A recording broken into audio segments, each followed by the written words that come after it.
Oi, gente.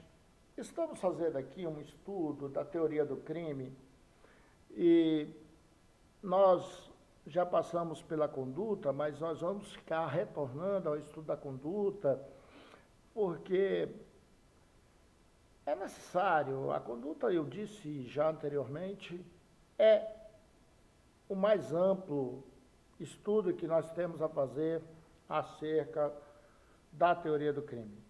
Disse a vocês que do artigo 13 ao 31 do Código Penal, nós teremos disposições acerca da teoria do crime. O artigo 18, nós falamos lá de dolo, negligência, 19, preterdolo, e agora do 13 tratamos de nexo causal ou relação de causalidade. E o artigo 14, que nós estudaremos nesse vídeo, trata da consumação e da tentativa. O Código Penal dispõe, no artigo 14, disse o crime consumado, 1. Consumado quando nele se reúnem todos os elementos de sua definição legal. Definição legal é o tipo. Portanto, quando se reúnem todos os elementos do tipo, o crime está consumado. Adotamos a teoria normativo-jurídica, em que o resultado ele é normativo-jurídico. Basta a reunião dos elementos do tipo para que haja consumação. Tentativa, inciso 2. Tentado, quando iniciada a execução, não se consuma por circunstâncias alheias à vontade do agente. Tício desejando matar, saca da arma, dispara, erra, outro pula, toma sua arma, ele só não continua atirando por circunstâncias alheias à sua vontade. Pois bem, ou muitas vezes ele carrega o revólver, erra todos os tiros. Foi a imperícia, a falta de habilidade quem provocou a tentativa. É o que nós chamamos de tentativa branca no homicídio. Não houve resultado, mas houve a conduta essencial ao evento morte, só não ocorreu por circunstâncias alheias à vontade da gente. Artigo 14 do Código Penal, pena da tentativa. Parágrafo único. Salvo disposição em contrária, é uma exceção que a gente raramente vai encontrar, mas a gente conta, por exemplo, no artigo 122 do Código Penal, salvo disposição em contrária, pune-se a tentativa com pena correspondente à do crime consumada, diminuída de 1/3 a 2/3. Temos também o genocídio, na Lei 2.889 de 1956, que a gente tem lá que se resulta morte, se resulta lesão corporal. No artigo 122 do Código Penal, nós temos também regras distintas com relação à tentativa. Mas a regra geral é, a pena da tentativa é a mesma pena do crime consumado. Na hora de aplicar a pena, o juiz vai adotar um critério trifásico, previsto no artigo 68 do Código Penal. Então, ele aplica a primeira fase, segunda fase, normalmente, como todas as penas, e na terceira fase, ele vai reduzir de 1/3 até 2/3, ele vai observar o intercrimes, até onde ele percorreu no intercrimes. Bom, nós temos que o intercrimes é o caminho do crime. Os crimes dolosos, discute se há intercrime no crime de ímpeto, mas eu entendo que há, ainda que diminuídas as fases. Nós temos algumas fases: itinerário do crime, intercrimes, caminho do crime. O crime passa por uma fase inicial de cogitação, uma fase interna, é aquilo que na religião nós vamos chamar de tentação de Satanás. A pessoa é tentada a praticar o crime, ela cogita, normalmente é uma fase interior, ela é impunível via de regra, mais exteriorizada, a cogitação às vezes constitui crime autônomo.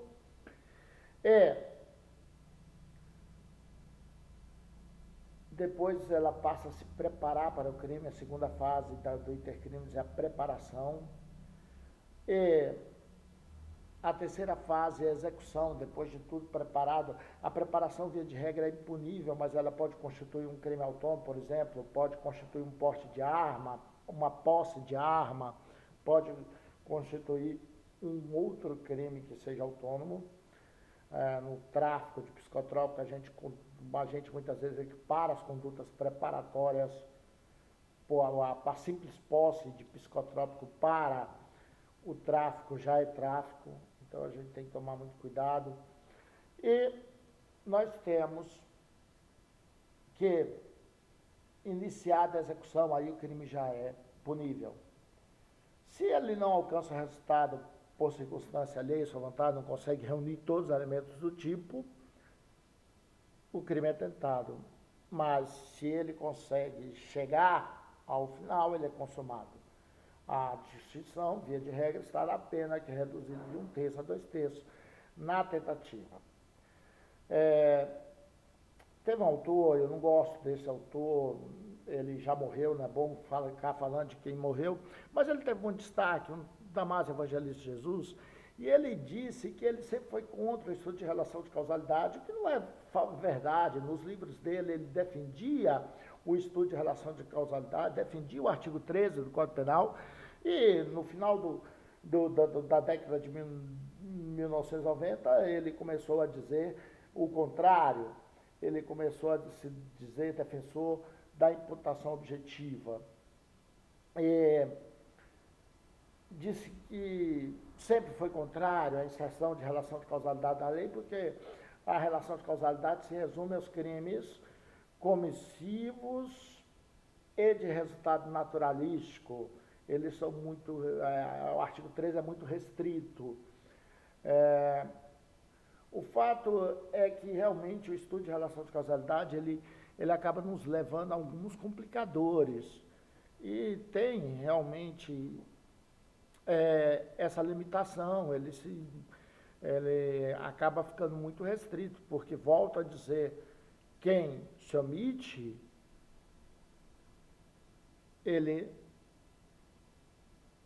não provoca resultado, ele deixa de evitar o resultado, e aí até chama atenção para a teoria do incremento do risco, que é de Klaus Roxin, que desenvolveu a imputação objetiva no direito criminal, agora na nossa era, que está no Código Penal alemão. Pois bem, vamos continuar esse estudo no próximo encontro, em que nós trataremos ainda de política criminal, porque a tentativa tem a mesma pena, um aspecto de política criminal do crime consumado, mas em face da consequência, a pena é reduzida de 1/3 até 2/3, considerando até onde a pessoa percorreu no intercrimes. A última fase do intercrimes, depois da execução, é a consumação. Então, a pessoa vai como se fosse subindo uma escada até chegarmos à consumação. O exaurimento é uma fase posterior ao crime, via de regra impunível, mas pode constituir um novo crime autônomo. Às vezes a pessoa pratica um roubo para depois praticar um tráfico, ou então ela furta psicotrópico para poder praticar o tráfico. A gente tem que tomar muito cuidado ao afirmar, olha, o exaurimento é impunível. Não, nem sempre. Às vezes ele vai constituir um novo crime, mas às vezes vai agravar a pena do crime. O exaurimento no crime de corrupção passiva, ele vai ter uma causa de aumento de pena, ele vai ser uma causa de aumento de pena. Então a gente tem que tomar cuidado, porque o exaurimento de vez em quando tem sim uma punição, uma questão de política criminal. Muito obrigado, até o próximo encontro.